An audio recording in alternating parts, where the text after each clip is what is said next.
How to check follower on Facebook. Hey everyone, welcome back to the channel. In today's video I'll guide you on how you can basically check your follower on Facebook, so make sure to watch the video till the end.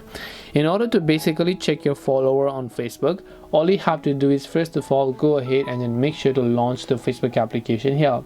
Once you launch a Facebook app, you're gonna see this type of interface where what you basically need to do is you need to make sure to just go ahead and then come to your profile page here. And when you come to your profile page, scroll down over here, you should be able to see your about info button. Make sure to tap on see your about info tab, and once you've done that, scroll down all the way to the very bottom, you'll see followers. And here you'll be able to see a list of people where you can just tap the see all option here, and once you tap on see all, you'll be able to see a list of all your followers.